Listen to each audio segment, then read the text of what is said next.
What's going on, guys? We're back with the second edition of the Pavel Buchnevich season review, putting him against Evgeny Kuznetsov and Vladimir Tarasenko. This year, we're looking at his second season in the NHL. Last season, we looked at his rookie year compared to Tarasenko and Kuznetsov.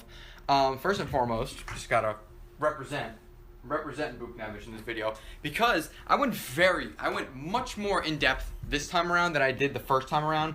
This time around, I did more than just goals, assists, points per game. I did a lot more than that, so check it out. Pull up the Google Doc right here. So, take a minute, take a look. You can see a lot more, in depth this time. It wasn't just, also contacts, no glasses anymore, so no more glare. A lot more in depth. I added these three. Just a couple more things that would factor in why he did this versus that. So, first thing we'll take a look at is goals per game. So, Buchnevich's goals per game was .189. Actually, no, you know what I should do? I should pull up what they did their rookie seasons as well. That way we can kind of compare and contrast what they look like if they improved or took a step back. Buchnevich, okay. So, in Buch's rookie season, he had a .195 goals per game, so it went down by .006. Not a big deal. His assists, so we'll compare.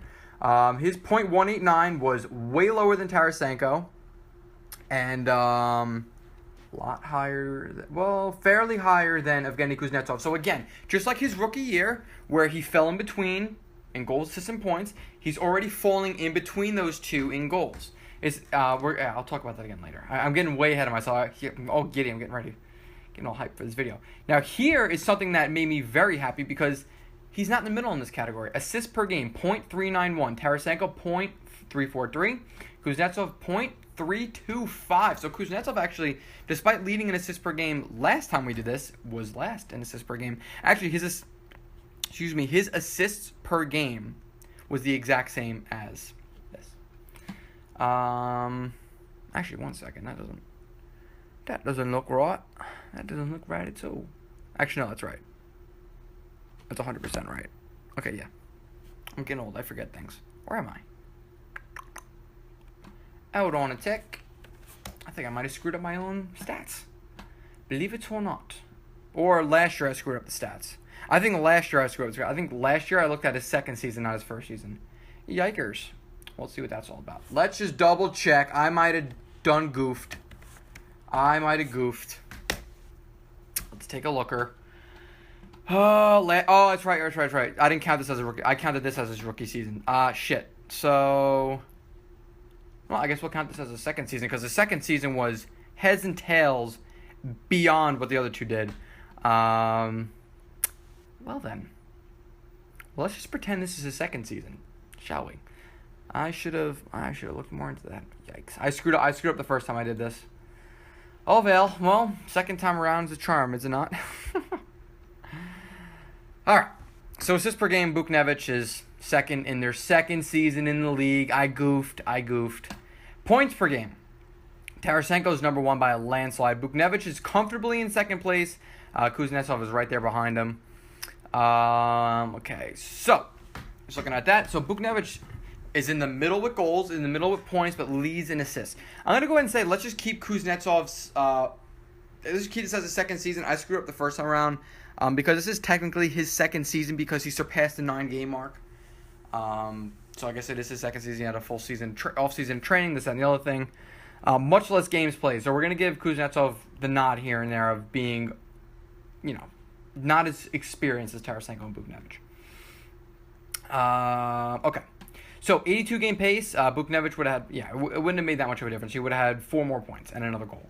Tarasenko would have had 5 or 6 more goals, 5 or 6 more assists, and he would have had a lot of points. So, Buchnevich falls behind in the points there. However, versus Kuznetsov, he's still ahead of him in points by about 10. So, you can see there are about 10-point intervals where they're missing. Team performance. I want to take team performance into consideration because the Rangers suck this year.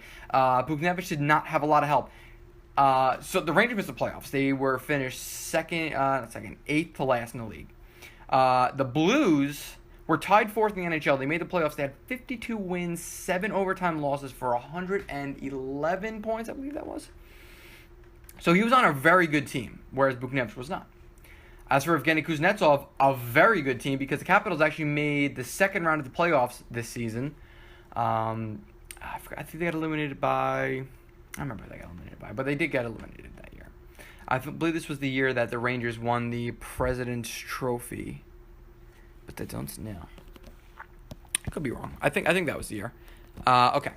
So, with that, we're going to take a look at some of the more advanced stats. The ones I wanted to put in here to just, the individual versus team. I wanted to throw this in there because I think this would be interesting to see how much of the scoring is this individual doing with the help they have around them. Like, for example, if you're number one on your team in scoring, then you did the scoring. You were the go-to guy. If you were 7th in team scoring, you had guys ahead of you that were helping you out more so. Buchnevich being 4th in team scoring, that means he was the 4th best scorer on this team. Tarasenko and Kuznetsov were the 7th best scorers on these teams. Granted, they were playoff teams. They had some good players on there, but one player that finished ahead of Evgeny Kuznetsov was Troy Brouwer. So, yeah. Anyways, so Buchnevich was 10 points behind the team lead in points. Tarasenko was 19 points. Evgeny Kuznetsov was 44 points behind. Ovechkin had 81 points that year. Backstrom had 78, 79. I think he had 78 points that year. So the caliber of players ahead of them, Kuznetsov had Ovechkin and Backstrom. Okay, so he had very good players. Tarasenko had Shattenkirk. I think Pietrangelo was up there. Maybe Oshie and a couple others. Nothing overly, but not to the caliber of Backstrom and Ovechkin. Contribution. Now, this is something I want to put in there because I wanted to do this last year, but I was too lazy to do it. Contribution of team goals. That means goals and assists, all points. How many goals we've scored of a team? How many was Pavel Buchnevich involved in where he got a primary or secondary assist or the goal? 18.6%. It's 1.3% ahead of Tarasenko and almost 3% ahead of Evgeny Kuznetsov. So in terms of team contribution, Buchnevich was more heavily relied on. He was on a crappier team. And he contributed on almost 1/5. So almost 1 out of every 5 goals the Rangers scored this season, Pavel Buchnevich was involved in and got a point on it, on one of those goals. At 1 out of every 5. I'm like stuttering today. I don't know what the hell's wrong with me. So, yeah. I mean, it's not... go back to his rookie season. The Rangers were a much better team in his rookie year. I'm looking for improvement out of Pavel Buchnevich. I want to put him against these two players because I think Pavel Buchnevich has the best of Tarasenko and Kuznetsov. I think he has... I shouldn't say the best of. I think he's directly in between those players. I think because Tarasenko is a 35 to 40 goal scorer. I think Buchnevich is, when he peaks, when he hits the level that they're at, I think Pavel Buchnevich is a 20 to 30 goal scorer. I think he's a 40 to 50 assist guy. He's right in between those two players. I think he'll always find himself in between there if, in fact, he does take that next step. Because his first 2 years are near mirror images of these two players in terms of just points per game, goals per game, assists per game. He's directly in the middle, except he's ahead in assists per game. So I don't think it's unfair to continue to compare Pavel Buchnevich to these two players. Now, it's easy to be, as a Ranger fan this year, be like, oh, you're shot, or anybody else looking at me right now say, dude, it's just stats. I don't think it's stupid. It's really not. I firmly believe Pavel Buchnevich can get to that level. He was good in the KHL. He's been doing well in the NHL. Just the Rangers suck. And Alain Vigneault, I wish I could find time on ice per game versus points per 60 minutes, so I can do points per 60 minutes. And then put Buchnevich's stats against Tarasenko and Kuznetsov. I wish I had those numbers. I have it on Buchnevich, but I do not have it on Tarasenko and Kuznetsov. Because I guarantee you, Buchnevich's points per 60 minutes is heads and tails above Tarasenko and Kuznetsov. Because Pavel Buchnevich was, remember the beginning, not even the beginning of the season, throughout the entire year at Alain Vigneault, he was getting between 8 and 12 minutes per game. He was not getting a lot of ice time. It got to the point where Vigneault even took Buchnevich off of the power play, whereas Tarasenko and Kuznetsov were getting power play minutes, and they were getting probably between 12, 16, maybe 17 minutes per game, absolutely pushing it 17 minutes per game.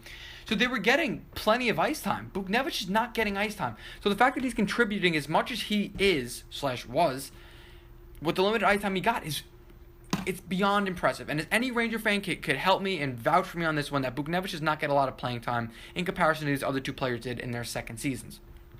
I'd like to see that change. Listen, this is a very big year for Pavel Buchnevich because the third year in the NHL, third NHL season for Tarasenko and Kuznetsov with the breakout years. This was the year, I think Tarasenko in his third year had 37 goals and 80 points, and we just saw Kuzi. He had 77 points in 82 games, something like that. So if Buchnevich is going to break out, this has to be the year. This has to be his year, year number 3. The Rangers are going to suck next year. He's definitely going to get a bump in ice time. It's up to him. Now, I'm going to do the same exact thing I did next year. Same exact thing next year that I did this year. I'm going to keep putting in more advanced stats. If I can think of more and if I can find more. If I can find points per 60 minutes, I'm going to include that in next year. This is all just food for thought. It's good to think about these things because there are Pavel Buchnevich doubters out there. There are some people that don't think he's going to be as good as me personally. I'm a big Pavel Buchnevich fan. I really think that he can get to the level of Tarasenko and Kuznetsov. He might not be as good a goal scorer as Tarasenko or as good as an assist man as Kuznetsov, but I think he can find middle ground in between Tarasenko's goals and Kuznetsov's goals and find it in between Kuzi and Tarasenko's assists. I feel like he could fit right in the middle between those two players. Just mark my words on that one. I really think that Buchnevich is going to be a good player. I really think he's going to, hope he's going to get to a level to where he's a 65 to 80 point player. If I really believe in him. I really think he can do that. I think he can be that kind of player. Only time will tell. And you know what? The Rangers, they're getting younger. Their youth's getting a lot better. Vitaly Kravtsov was an awesome 9th overall pick. I was very skeptical when we first drafted him because I did not know a lot about him. I've watched some film. I've read some reports on him. Vitaly Kravtsov looks like he's going to be awesome. Buchnevich, in the future, he should have plenty of help all around the lineup. I'm very excited for the future of the Rangers. So we'll see. But yeah. You guys digest this. You guys comment down below. I think the one I posted last year only got like 1,000 views. Which I'm not going to complain about, but I do put a lot of work into these videos, so if you do find this interesting, please share it. Send it around. I would definitely like more people to see this, because not just because I want people to see it, because I want people to chime in on this. Tell me what you think. If you completely disagree with me, comment down below. Let's have a discussion about this. Let's talk. If you want to call me a retard, please don't. But if you want to, go ahead. Do it in the comments down below. See how much I care. But let's talk. I want to create a discussion. Can Pavel Buchnevich reach the level of Tarasenko and Evgeny Kuznetsov? Can he ever reach that level? Is it possible? We looked at his rookie year. Now we're looking at his second year. Numbers are very similar. Let's see what we can do. Comment down below. Please share the video. Like it. You don't have to like it if you don't want to. But just spread the word. Let's see if we can create a good discussion about this. Bring more awareness to the Pavel Buchnevich, man. Let's do it, ladies and gentlemen. Thank you guys for watching. I appreciate you all as always. And maybe I'll post I'll share that Google Doc. They're on Twitter or something. Maybe someone will look at it and maybe someone will actually use my numbers for once. Who knows? But thank you guys. I'll see you all in the next one. Peace.